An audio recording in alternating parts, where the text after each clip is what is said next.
Just 3 seconds. 3 seconds. If you could change your life for the better in just 3 seconds, would you? What if what you had to do was kind of hard for you? What if it was scary? What if it wasn't kind of your natural way of dealing with things or doing things, but you knew that it would absolutely change your life for the better? Could you still do it if it only took 3 seconds? How would your life be if you had confronted a conflict in your past that you previously ran from?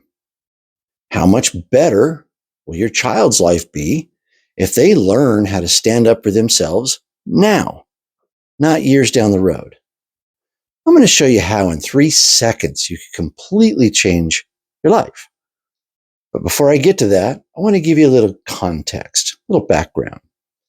Learning how to deal with conflict is essential to developing character, resilience, self-confidence, not to mention just raw personal power.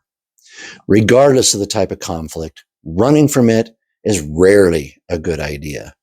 Facing it and overcoming it, although sometimes uncomfortable, always has a better result. So I've got a couple stories here of a couple students who were able to overcome their natural tendencies, and they're two very different people, by using this 3-second rule.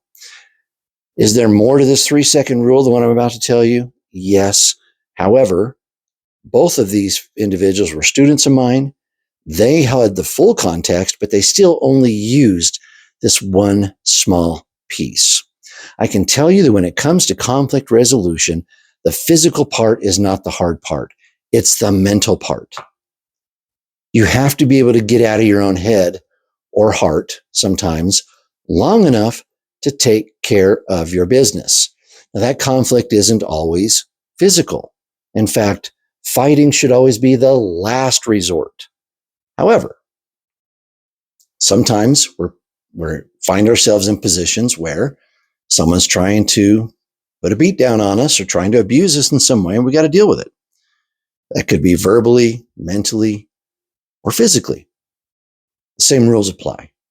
But the examples I'm going to use today are physical because they're a little easier to visualize, a little easier to understand the principles involved with this. So first story is about, we'll call him Huey because I don't like to use real names here. About 32 years ago, holy shit, I'm old. Okay, 32 years ago, he walked in the door to my studio with his mom, single mom, and she said, "Hi, this is my son, Huey. He's in his last year of elementary school." And I looked at this kid and I looked up. He was huge. And I said, "Okay, nice to meet you, Huey." And his mom explained to me how he was being bullied horribly at school. They're taking his things, they're shoving him, they're laughing at him, calling him names. She's at her wit's end with the school because they say they'll help, but they never really do because kids aren't stupid. They don't do it in front of the teachers, right? And it's your word against them. And the schools don't like to take sides because then they get sued. Yes, even way back then, schools were real pussies when it came to dealing with this kind of stuff. And I said, I completely understand. Let's get him enrolled and see how he does. So I worked with him for about 3 months. And he quickly became a favorite in class because he was just so damn sweet. Just the thought of him hurting somebody would really upset him. It's one of the things I loved about him the most. And his mom came in about 3 months later and to pick him up from class. And she said, "Hey, I need to let you know these kids have escalated it now to where they're just taking turns punching him in the arms, in the stomach, in the ribs, in his chest." The other day he had bruises all over his chest and stomach and arms. And she says, "I've reported it to the school, but the same thing, well, we didn't see it, and she's like, "I can show you the bruises." They're like, "It doesn't matter." So she's like, I'm not sure what to do. And I says, "Well, I know exactly what to do, but you can't do anything, and neither can I. It's on Huey." And so I turned to him And I said, Huey, do you like class? And he says, oh, I love taking class from you, Sensei. I love my classmates. I love class. It's so much fun. I'm learning so much. And I said, well, it doesn't look like you are, because you're letting these kids do this to you. And I'm not sure I want to keep teaching you anymore. Now that broke my heart because I love this kid. But as a surrogate father figure for him at that time, he needed a little tough love on this. And his lips started quivering, and he's like, you won't teach me anymore? I says, not if you're going to disrespect everything you've learned and all of the time and effort we've put into teaching you this. I says, have I ever taught you that what they're doing is okay? And he said, no. And I said, then why are you letting them do it? And he kind of stared at his feet and he wouldn't answer.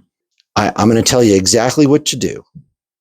And all you have to do is count to 3. Can you do that with me? And he looked at me and we both went 1, 2, 3, just like that. And I says, now how long was that? He says, well, that was not very long. It was only 3 seconds. I said, name one thing you can't do for 3 seconds, even if it's hard. He goes, probably nothing.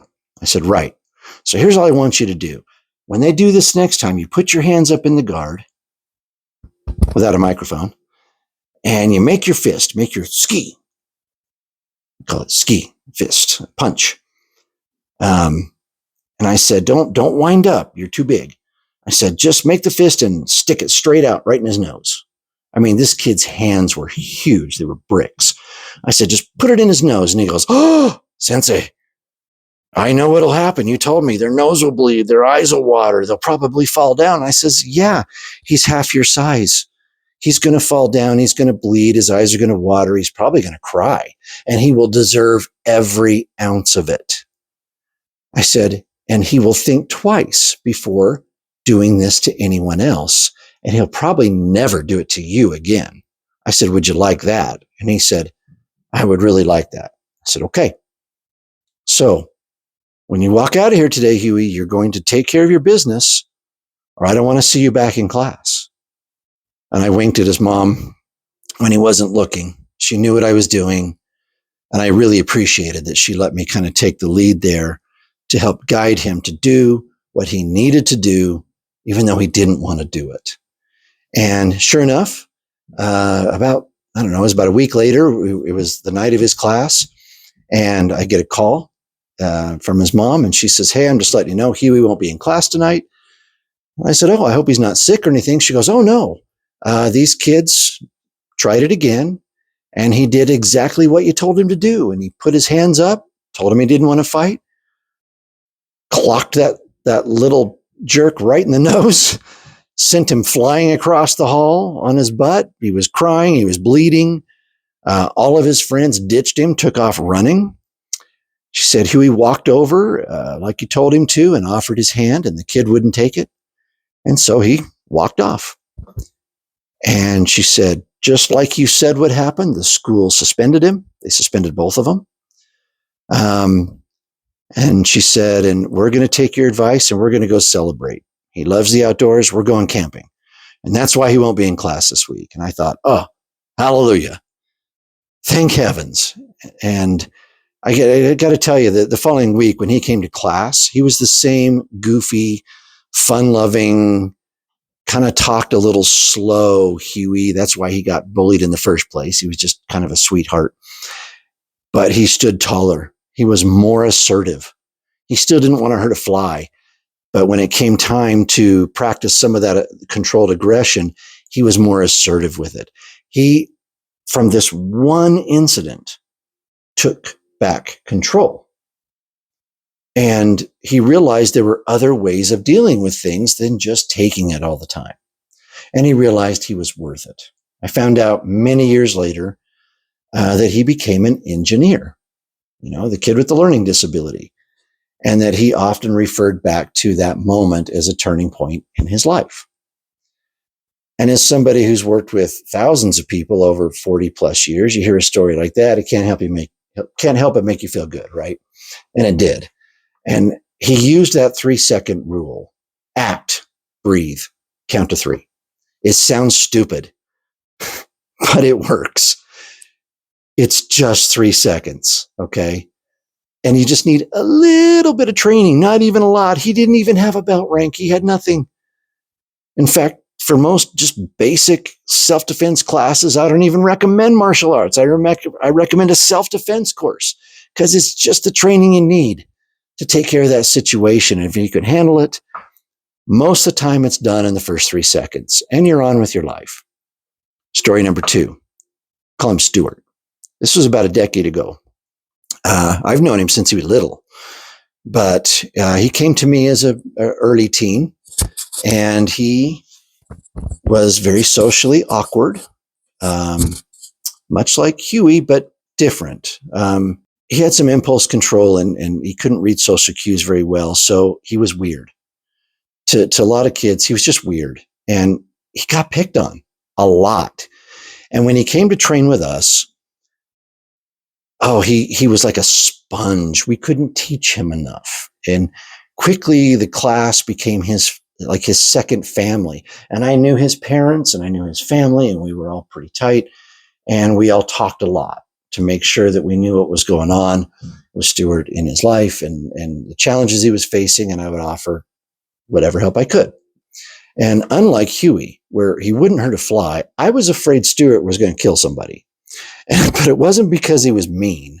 It wasn't because he was an evil person. It's because he had a problem with impulse control. He had a problem with control in general. All right.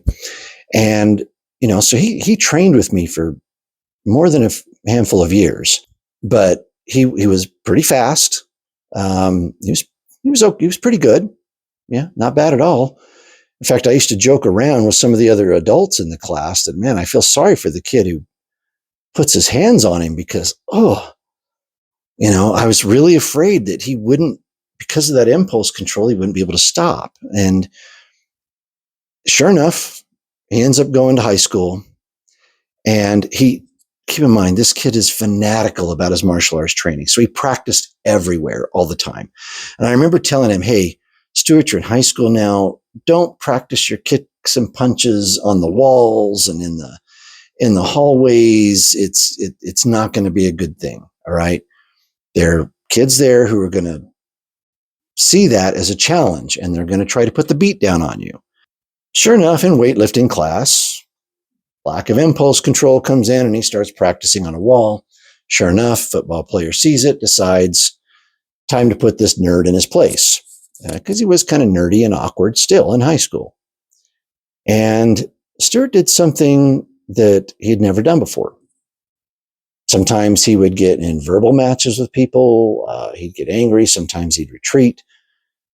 They were never really healthy reactions to being confronted and bullied, but this time he did something very different. When he was confronted, he looked this guy in the eye and he pointed to the door and he said, "After you." Okay, that's a very mature sounding thing to come from Stuart. And he walked over and he held the door open for the football player. And okay, they walked out, and so did the whole class, because they thought for sure they're going to see this nerd get his ass kicked, right? They get out there. Now, I heard this from more than one witness that was there, and it happened to be pretty consistent with what Stuart told me. And that is, they got out there and he faced this bully, and the football player wound up to hit him. And about halfway through that punch, he got his face blasted. From the time it took for him to start that punch to where he was out, not out cold, but laying down on the ground, holding his face and blood coming out of his nose and everything, it was about 2 seconds. And Stuart actually did something that surprised me. He reached down and offered his hand. And the guy took it, and he helped him up and made the comment like, "Damn, you're a lot stronger and faster than I thought. Respect." And sure enough, these two ended up becoming friends, of all things. It does happen. And when I talked to Stuart about it later, I said, I've always been worried that you would hurt somebody. And he says, "Yeah, I remember you were always talking to me about that. I need to have control." So he says, I just used that 3-second rule. And I said, okay, explain to me what you did. And he says, well, I kept telling myself 3 seconds, 3 seconds, 3 seconds as we were walking out. He says, I was so focused on that, I probably looked like a psycho because I was just calm. And I wasn't like trying to put my guard up or anything. He says, I was just focusing on 3 seconds. And he says, but that helped me so much. He said, that's all I had to worry about, 3 seconds. And he says, as soon as the guy's hand came at me, he says, my training just took over and I just did the most basic block and punch that I've ever learned. And I did it really fast.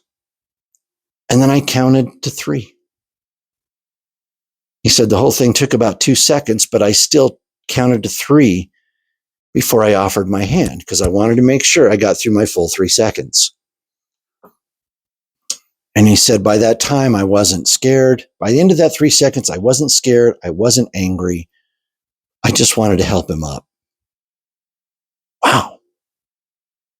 Now, a few months after that incident, he came to me and he said, hey, Sensei, I think I need to take a break from class for a while. And I says, okay, everything all right? And he says, yeah. He goes, I've always wanted to be a musician. I said, wow, that's news to me. All I ever heard from you is you want to be a black belt. And he goes, yeah, I thought I did.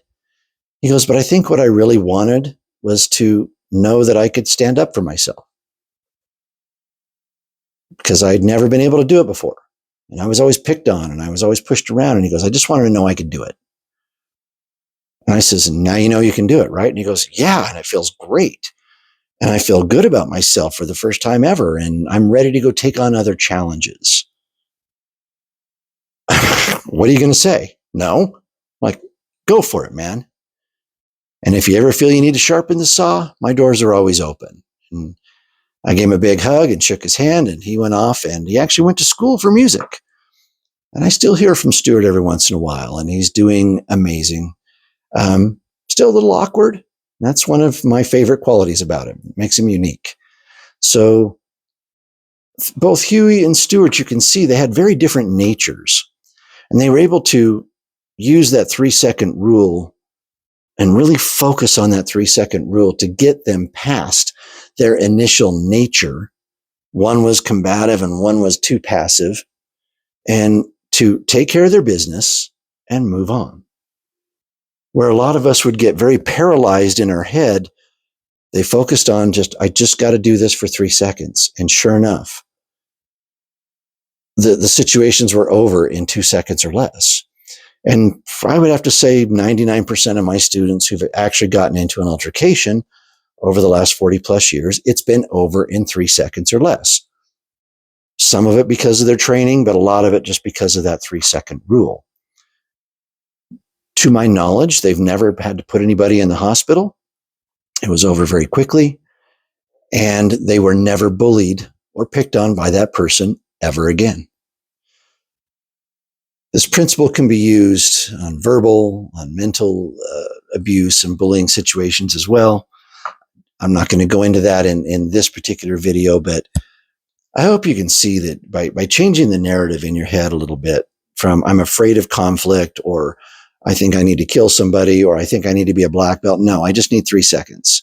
I need 3 seconds and just a little bit of training. That's all I need. And it has happened for those 2 people. And just think how many thousands of people I've trained over 40 years.